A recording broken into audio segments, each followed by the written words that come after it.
Et nous commençons donc comme tous les lundis avec les clés de l'IMO, le rendez-vous immobilier de Smart Patrimoine. Et en l'occurrence, nous allons nous intéresser au marché immobilier parisien, un marché immobilier qui voit ses prix baisser légèrement depuis plusieurs mois.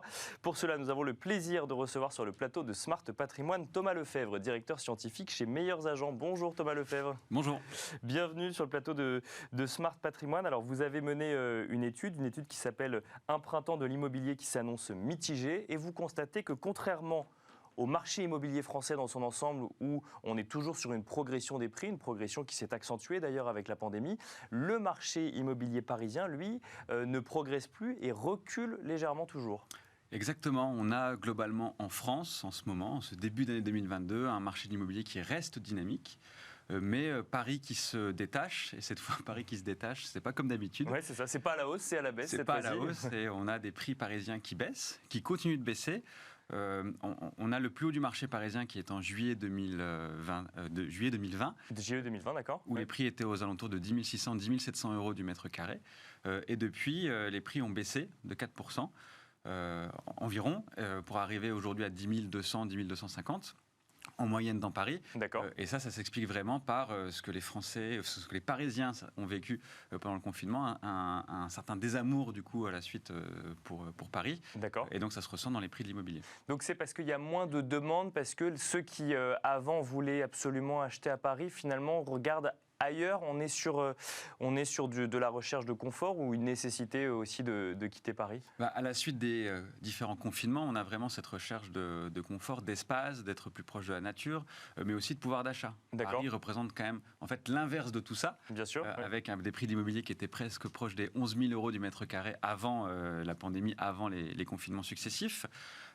Et donc effectivement, les Parisiens, les ménages parisiens ont commencé à regarder un peu plus loin. C'est pas un phénomène qui est nouveau, mais ça s'est accentué avec la pandémie et encore une fois ce qu'on a vécu finalement en étant enfermé chez soi. Parce qu'effectivement, on lit dans l'étude que, alors vous parlez du seuil des 11 000 euros, alors il était en passe d'être atteint un petit peu partout dans la capitale, là on redescend vers les 10 000 euros et donc 10 000 euros du mètre carré au sein de Paris, donc Paris intramuros, et on aurait du mal en fait à dépasser ce seuil psychologique dans un marché qui baisse. Alors après j'imagine que ça dépend des quartiers, mais globalement ça devient le seuil psychologique aujourd'hui quand on cherche un appartement ou une maison, mais c'est quand même plutôt des appartements à Paris. Le seuil de 10 000 euros a été assez vite accepté par l'ensemble des propriétaires. Oui. Quand on l'a franchi, c'était dans les années, je crois, 2018, si ma mémoire est bonne, ou 2019. C'est vrai que repasser en dessous de cette barre des 10 000 euros en moyenne dans Paris, ça serait un sacré signal sur le marché. On n'est pas encore là. On est certes sur une lente décrue, rien que sur le mois de mars, les prix ont baissé de 0,5%. Donc on y converge. Après, je ne crois pas non plus à une dégringolade des prix à Paris qui nous emmènerait bien en deçà. D'accord, bien sûr. Mais c'est vrai que psychologiquement, on a toujours cette barre des 10 000 euros quand on regarde, quand on achète un appartement ou quand on cherche à vendre. Est-ce qu'on est en dessous, est-ce qu'on est au-dessus ? C'est effectivement une certaine limite psychologique. Est-ce que c'est valable pour tous les biens ? Parce que là, effectivement, on a parlé de ceux qui, par exemple, quittent Paris pour avoir accès à un espace vert ou avoir accès à des surfaces un petit peu plus grandes. Est-ce que du coup, ces surfaces rares mais existantes dans la capitale française, qui ont accès à un extérieur ou à des surfaces plus grandes, voient elles aussi leur prix diminuer ? Ou c'est, disons, est-ce que c'est le lieu Paris qui diminue ou est-ce que c'est la typologie de biens qu'on peut y trouver qui tire les prix vers le bas ? Alors, on a déjà dans Paris des différences qui sont très fortes, déjà en termes de prix de l'immobilier. On parle de 10 000 euros en moyenne, mais on va aller de presque 16 000 euros pour les quartiers les plus huppés de la capitale. On parle de Saint-Germain-des-Prés, on parle d'Odéon, on parle de certains quartiers du 7e arrondissement, à des prix qui sont inférieurs à 7 000 euros du mètre carré. Là, on parle plus des quartiers plutôt nord, vers Porte de la Chapelle, quelques quartiers dans le 18e, etc. Donc, parmi tout ça, en fait, on a quand même une baisse qui est générale. D'accord. On n'a pas des quartiers qui baissent vraiment drastiquement plus que l'ensemble de la capitale. On aurait pu se dire que les quartiers plus élevés baissaient plus parce qu'il y aurait eu une bulle. Non, c'est pas le cas. Ce qui n'est pas le cas. D'accord. Ce qui n'est pas le cas. Il y a quelques différences, mais c'est pas extrêmement significatif. Par exemple, le 3e qui baisse un peu plus, le 9e aussi qui baisse un peu plus, mais c'est pas des différences qui sont extrêmement significatives. Ce qui est vraiment significatif, c'est les différences en termes de type de bien. Ça, c'est intéressant parce que c'est aussi une nouveauté. On a les petites surfaces qui baissent plus que les grandes surfaces. Et donc, habituellement, les petites surfaces, c'est le plus recherché. C'est les studios et les 2 pièces, c'est ce qui est le plus recherché, le plus liquide, et ce qui va toucher le plus d'acquéreurs, à la fois aussi d'investisseurs. Et donc, ce qui laisse suggérer quand même que ce type d'acteurs, ce type de ménages en fait, qui sont du coup les moins aisés, vont du coup rechercher ailleurs. Vont rechercher du pouvoir d'achat un peu plus loin, encore une fois, en petite et grande banlieue. On a aussi des biens avec des travaux, et notamment en fait, les passoires énergétiques dont on a beaucoup parlé, qui se vendent moins, avec des décotes qui sont plus importantes et des délais de vente aussi qui sont plus importants. Donc le sujet du DPE, effectivement, qui est un sujet régulier avec ces interdictions de location à venir selon les lettres que l'on peut avoir sur son DPE, que ce soit G, F ou E, là devient, j'ai envie de dire, plus qu'un argument de négociation, un argument de baisse de demande finalement sur ce type de bien. Avec tout ce qu'on a entendu parler, effectivement, avec la loi climat, l'interdiction de louer les passoires énergétiques, avec le fait que les loyers étaient gelés pour les passoires énergétiques, on a effectivement une baisse de demande assez forte. Et aussi, finalement, pour ceux qui restent intéressés par ces biens-là, qui sont motivés à l'idée de faire ces travaux de rénovation, eh ben, un élément de négociation qui est évidemment plus important. Et on se souvient du débat de l'entre-deux tours de la présidentielle où la question a été posée aux deux candidats et notamment donc à Emmanuel Macron qui a été élu hier, qui rappelait qu'il voulait accélérer sur le logement justement lors de son prochain mandat. Donc ça ne devrait pas s'améliorer finalement cette situation des DPEG. Alors c'est des suppositions pour le moment, mais effectivement c'est à prendre en compte quand on est investisseur. Et justement, j'ai envie de vous poser la question.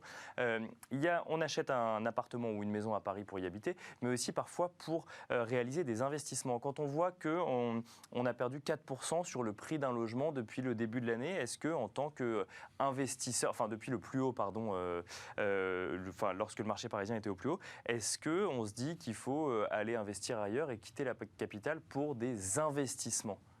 En fait, tout va dépendre du type d'investissement qu'on a envie de faire.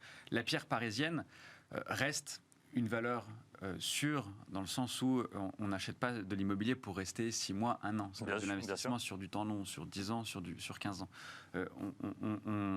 Acheter en tant qu'investisseur à Paris, c'est l'assurance aussi de louer son bien, de limiter sa vacance locative. En ces temps aussi, mine de rien, d'inflation, on est à 4-5% d'inflation en France là, sur l'année 2022. On peut aujourd'hui encore emprunter à 1,3%, 1,4%, même si les taux ont remonté. On a du coup à la fin des taux réels qui sont négatifs. Bien sûr, oui. L'immobilier reste, la pierre va rester une barrière contre cette inflation, un moyen de se protéger. Et donc en ces temps-là, la pierre parisienne apparaît comme étant une bonne option pour des investisseurs, en tout cas sur les prochaines années.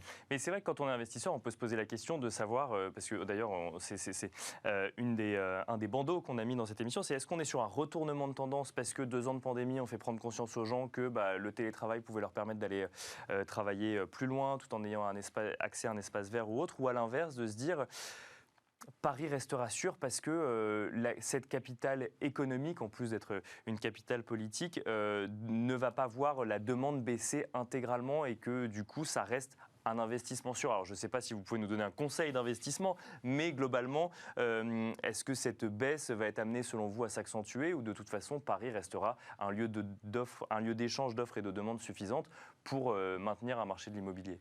Sur le court moyen terme, je ne vois pas les choses s'inverser. On va rester sur cette nouvelle géographie immobilière post-pandémie avec des ménages qui vont aller chercher un peu plus loin pour gagner en pouvoir d'achat, et maximiser en fait, le pouvoir d'achat, maximiser leur espace et être plus proche de la nature. Voilà. Ça, c'est le contexte général. On le voit d'ailleurs dans l'étude, au global, moins 0,5% donc sur le dernier mois à Paris. En revanche, tout autour, au-delà des Hauts-de-Seine, pour le coup, les prix continuent à progresser.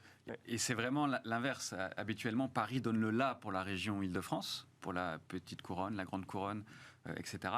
Donc c'est-à-dire que quand Paris monte, l'ensemble du marché va monter. Là, on a vraiment des marchés qui sont différents, avec Paris qui baisse et la petite couronne et la grande couronne qui montent à leur tour. Parce qu'on a vraiment cet intérêt pour ces territoires-là qui a été renforcé après la pandémie. Après, sur le long terme, Paris ne manque pas d'arguments. Paris va rester une capitale économique qui va rester très forte, même si le télétravail permet d'aller un peu plus loin. Habiter dans le centre de Paris, c'est jouir d'une adresse qui permet d'accéder à énormément d'emplois, d'accéder à de la culture. C'est aussi un vecteur social qui est extrêmement fort. Et c'est aussi l'assurance finalement quand on est investisseur, de louer son logement, puisque ça va rester des marchés qui vont rester très attractifs en tant que capitale française évidemment et une des capitales européennes. Dernière question, on voit les taux, effectivement, vous l'avez mentionné, les taux de crédit immobilier qui repartent à la hausse. Alors ça reste modéré, mais ça repart à la hausse. Est-ce que ça peut avoir une incidence supplémentaire sur une baisse des prix à Paris, où justement, du coup, les prix ont déjà commencé à baisser? Oui, bien sûr. 0,1 point d'augmentation de taux, c'est 1% de pouvoir d'achat en moins pour les ménages. Donc oui, les taux, on empruntait à 1%, peut-être même moins de 1% sur 20 ans il y a encore quelques mois. On est aujourd'hui à 1,3, 1,4. Donc oui, ça augmente. C'est le résultat de toutes les tensions, je pense que vous allez en parler après, sur le marché obligataire. Bien sûr. Oui. Et donc la réponse des banques par rapport à ça, au-delà des taux, c'est aussi l'accès au crédit. Est-ce que l'accès au crédit, qui était quand même très facilité ces dernières années et qui permettait donc aux ménages de s'endetter et donc d'acheter de l'immobilier, est-ce que ça c'est aussi en passe un peu de se resserrer? On parle beaucoup des contraintes du HCSF, bien sûr, oui. Mais il y a aussi finalement toutes les politiques d'octroi des banques qui pourraient changer, venir freiner encore un petit peu, dans le futur. Donc c'est tout ça qu'il faut regarder, qui pourrait effectivement avoir un impact sur le marché parisien. Merci beaucoup Thomas Lefebvre. Je rappelle que vous êtes directeur scientifique chez Meilleurs Agents. Merci à vous. Et merci à vous de nous avoir suivis. On se retrouve tout de suite dans Enjeux Patrimoine.